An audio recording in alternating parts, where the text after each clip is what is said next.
Welcome back everyone. सो अभी हम लोग करने वाले हैं 5.1 का third sum continuation of part 2।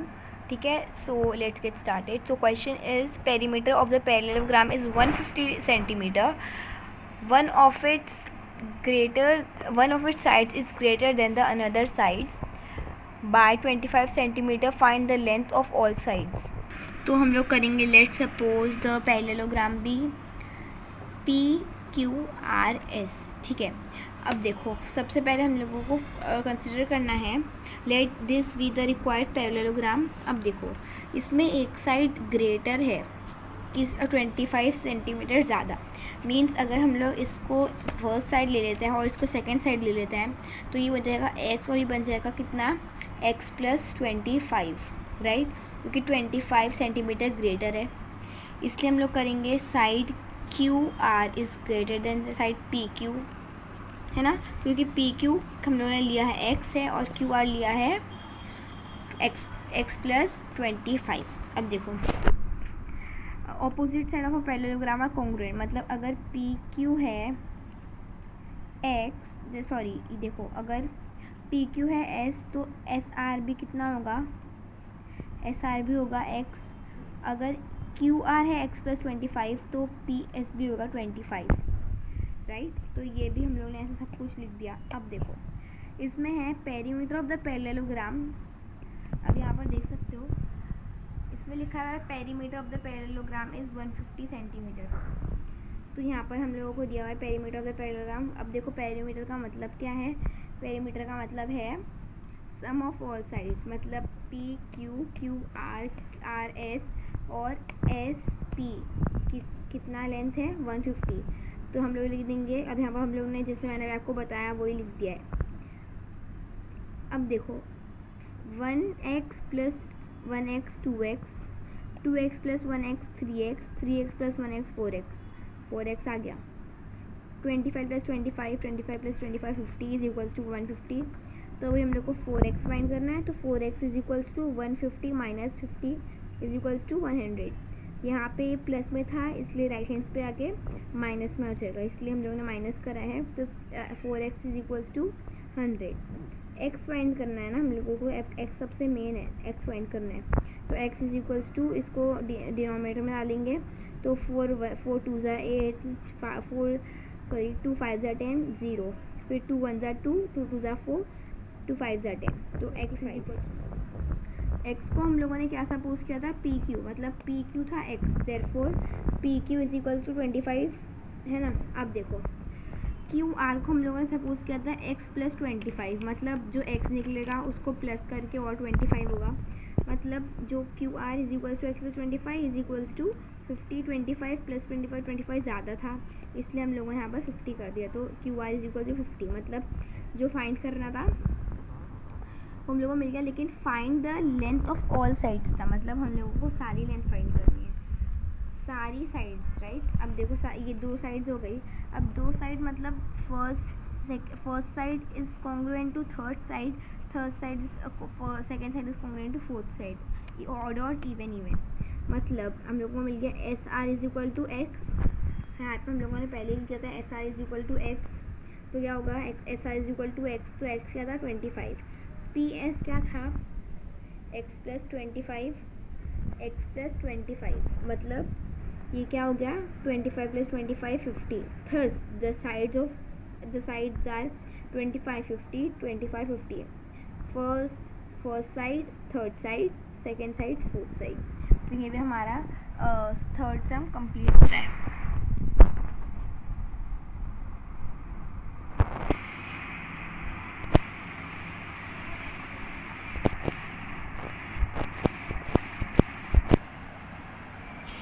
Third sum है हमारा, if the ratio of the measures of 2 adjacent angle of the parallelogram is 1:2, find the measures of all angles of a parallelogram. So यहाँ पर हम लोगों ने एक पैरेललोग्राम कंसिडर किया है वापस से DEFG। तो मतलब हम लोगों ने किया let DEFG be the parallelogram. ठीक है, उसके बाद हम लोगों ने D को लिया है फर्स्ट साइड। ओके, सो ये फर्स्ट है और ये सेकेंड है, राइट। तो हम लोगों ने यहाँ पर लिख दिया 1:2। अब देखो, हम लोगों को सबको पता है कि adjacent angle of a parallelogram are supplementary, मतलब हम लोगों ने इसमें लिखा है 2 plus E, sorry angle D plus angle E is equals to 180 degree. ये दोनों एडजेसेंट एंगल है इसलिए, ठीक है, तो लिख दिया हम लोग ने ये। उसके बाद d plus E is equal to 180, तो d क्या है, x है, e क्या है, 2x है, तो इसलिए हम लोग ने बस सब्सटीट्यूट किया है कि d कौन सा है, e कौन सा है, तो हम लोग ने लिख दिया dx है plus 2x is equals to 180 degree. उसके बाद 1x प्लस 2x कुछ भी नहीं है मतलब 1 है, ठीक है, कुछ भी नहीं है मतलब 1 है, इसको आप लोग ऐसा सपोज करना रहता है आपको। तो हो गया x plus 2x is equal to 180 degree is equals to 3x is equals to 180 degree. x find करना है ना हम लोगों को, x मेन है, तभी हम लोग 2x ई फाइंड कर पाएंगे, और अगर x फाइंड हो गया तो खुद ब खुद डी भी फाइंड हो जाएगा, राइट। तो अब हम लोग करेंगे x is equals to 180 upon 3, x is equals to 3 denominator में चला जाएगा, 3 1 जार 3, 3 6 जार 18 और 0, तो x की वैल्यू आ गई हमारा 60।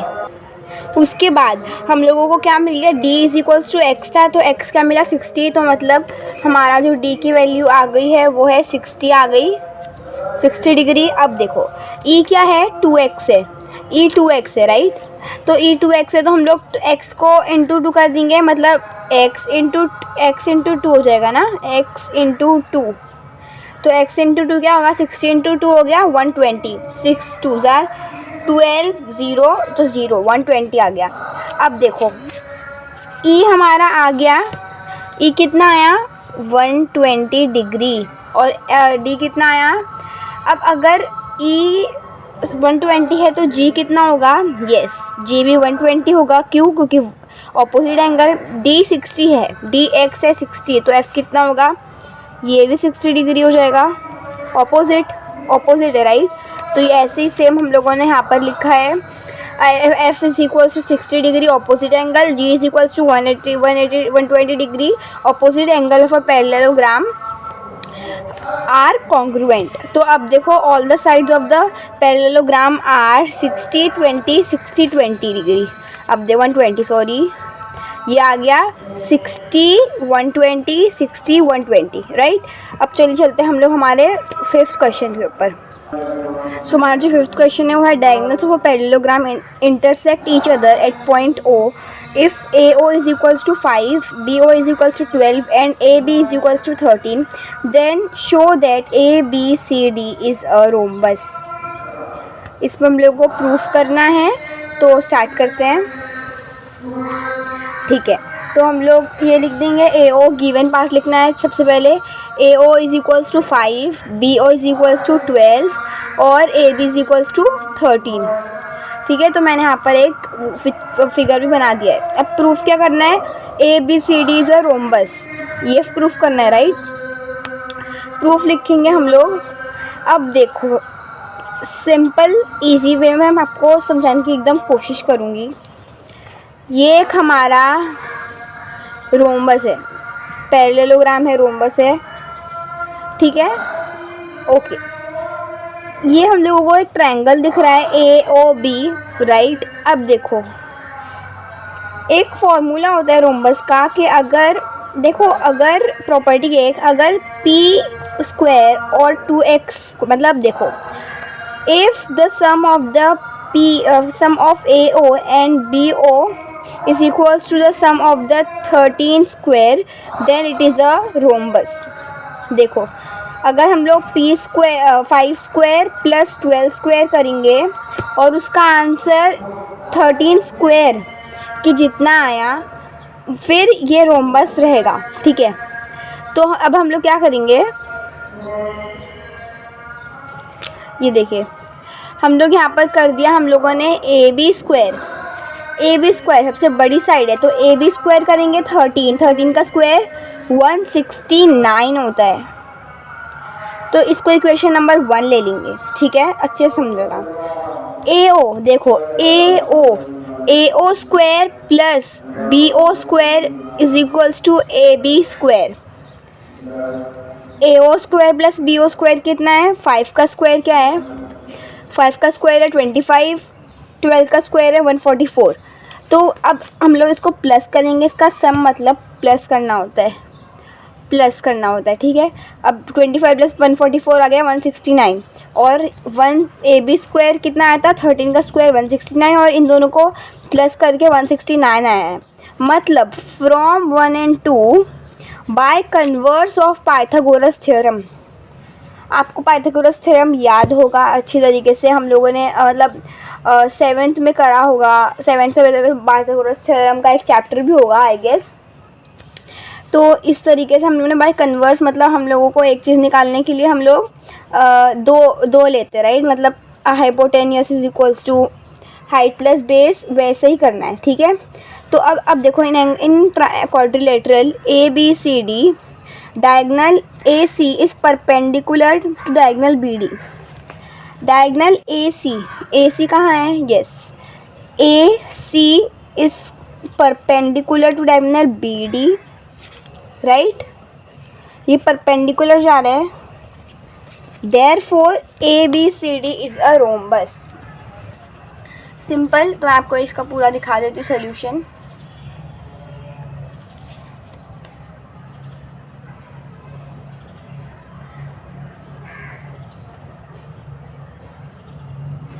Okay, so let's go on to the sixth question.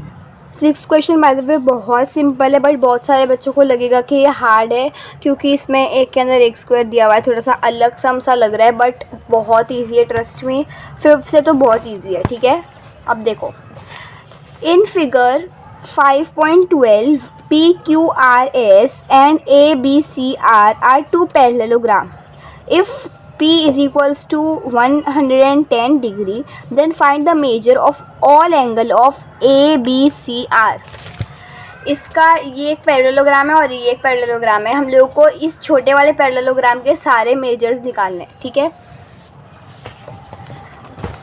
देखो अब हम लोग लिख देंगे in quadrilateral PQRS angle P is equals to, P कितना है, यस, P है हमारा 110 डिग्री, है ना। अब देखो R, तो R कितना होगा, अगर हम लोग सबसे पहले हम लोग बड़े वाले फिगर की बात कर रहे हैं, ये याद रखना, PQRS की बात कर रहे हैं हम लोग, ठीक है। तो बड़े वाले फिगर की बात कर रहे हैं, मतलब हम लोगों को अभी देखना है कि P का ऑपोजिट एंगल क्या होगा, यस, P का ऑपोजिट एंगल R होगा। ये नहीं होगा, हम लोग इसकी बात नहीं कर रहे हैं, ठीक है, इसकी बात नहीं, हम लोग पूरा फिगर की बात कर रहे हैं, ये बड़े वाली। तो P का ऑपोजिट एंगल होगा R, तो लिख देंगे R is equals to 110 degree opposite angle of a parallelogram are congruent. ये एक प्रॉपर्टी है, ठीक है। उसके बाद ये हम लोगों ने R फाइंड कर लिया, बहुत सिंपल है। छोटे वाले अब फिगर की बात करेंगे, ABCR, छोटा वाला कौन सा है, ABCR। ABCR में हम लोगों को दिख रहा है कि R हम लोगों को पता है ना। यहाँ पर मैं लिख देती हूँ R कितना है 110 डिग्री, ये कैसे आया था, ऑपोजिट से आया था। उसके बाद हम लोग ने, तो अभी R क्या हो जाएगा, R का ऑपोजिट क्या है, B है, वेरी गुड। तो B आ गया हमारे पास, ये भी आ गया 110 डिग्री। कैसे आया, यस, ये आया है opposite angle of a parallelogram are congruent. Simple. मतलब P का ऑपोजिट R था, हम लोगों ने बड़े वाले एंगल में फाइंड किया, फिगर में फाइंड किया। छोटे वाला क्वाड्रिलेटरल में हम लोगों ने R का ऑपोजिट देखा जो था B, तो B को हम लोगों ने 110 ले लिया। सिंपल। A फाइंड करना है। अब A को कैसे फाइंड करेंगे हम लोग, A का भी आप लोगों को याद आ रहा है एक property, that was adjacent angle of a parallelogram are supplementary, right. तो हम लोग लिख देंगे, या तो आप लोग ये फाइंड करो या ये फाइंड करो, सिंपल है, मतलब कोई फ़र्क नहीं पड़ता। अगर आपने C फाइंड कर लिया तो A को ऑपोजिट में A भी वही होगा, अगर A फाइंड कर लिया तो C भी वही होगा। तो मैंने अगर C को ऐसे एडजेसेंट लिया है, तो मतलब R plus C is equals to 180 degree. यहाँ पर प्रॉपर्टी लिखना is most important thing, don't forget it, okay. So it's very important, आपको ये रिमेंबर याद रखना है। उसके बाद R को सब्सटीट्यूट करो, R कितना है 110 है, तो 110 सी कितना है don't know, is equals to 180 degree. तो C is equals to 110 plus में था, राइट में आने के बाद माइनस हो जाएगा, तो 180 minus 110 is equals to 70 degree, that is C is equals to 70 degree, C is equals to 70 degree, right. तो अभी ए कितना आएगा, yes C is equals to A, therefore A is equal to 70 degree, opposite angle of a parallelogram are congruent. Simple. Now let's go on to the seventh sum. Last sum है. In figure 5.13 ABCD is a parallelogram. Point E is on the ray AB such that BE is equals to AB. Then prove that ED bisects BC at point F. Okay, so इसमें हम लोग को रे दिया हुआ है। इसमें अगर हम लोग ने ऐसा फाइंड कर लिया कि B F is equals to C F, तो ये इजीली फाइंड हो सकता है। तो स्टार्ट करते हैं ये वाला सम।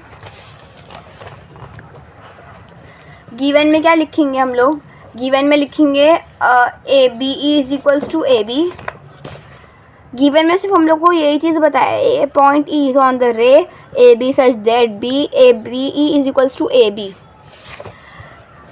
तो यहाँ हम लोगों ने लिख दिया B is equals to A B, क्योंकि ये गिवन पार्ट है। उसके बाद टू प्रूव में हम लोगों ने क्या लिखा है, E D bisects B C at point F, ठीक है। तो ऐसा कुछ करा है हम लोगों ने। उसके बाद हम लोग ने प्रूफ स्टार्ट कर दिया।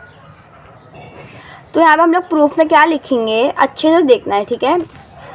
A B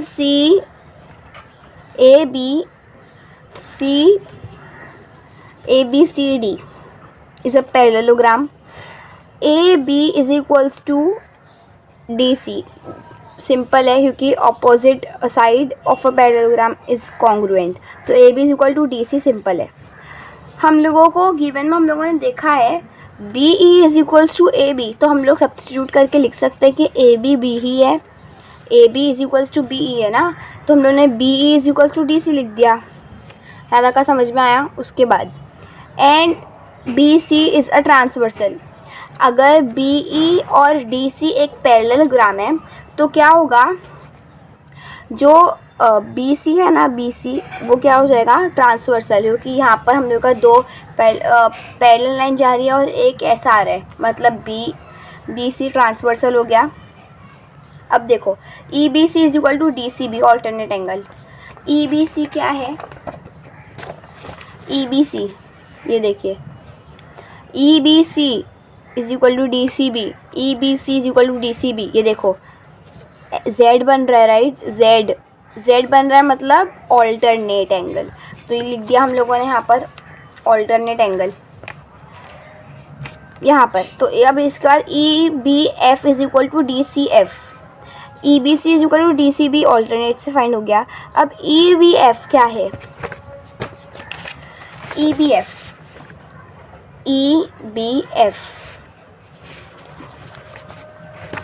wait, E B F is equals to, तो ये हो गया कि E B F is equal to D C F. अगर E B C is equal to D C F D C B है तो ई बी एफ भी हो जाएगा डी सी एफ। तो इसको इक्वेशन नंबर 1 ले लेंगे। उसके बाद है B is equals to A B, B E is equals to A B given था, राइट। उसके बाद B E is equal to D C, B E is equal to D C, equation number 3 लिया था हम लोग ने ये। अब E B F is equal to D C F, E B F is equal to D C F, ये हम लोगों ने लिया था ये क्योंकि ऑल्टरनेट है, E B F is equal to D C F. इसके बाद हम लोग ले लेंगे B E F is congruent to D C F, right, by S A A test. S A A मतलब साइड एंगल,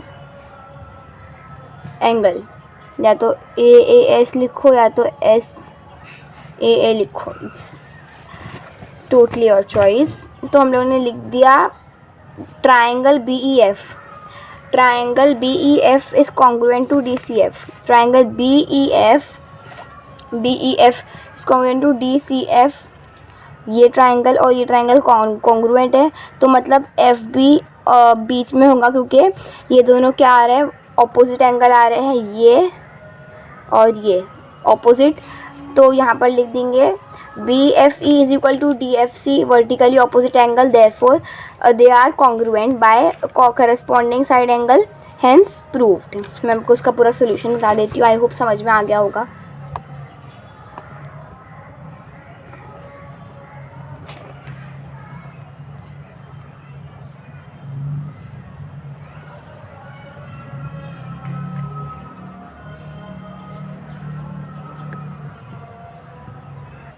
सो यस, मैं यहीं पे अपनी वीडियो ख़त्म करती हूँ। और हम लोगों ने ऐसे करके 5.1 प्रैक्टिस सेट 7 सम पूरे सॉल्व कर चुके हैं।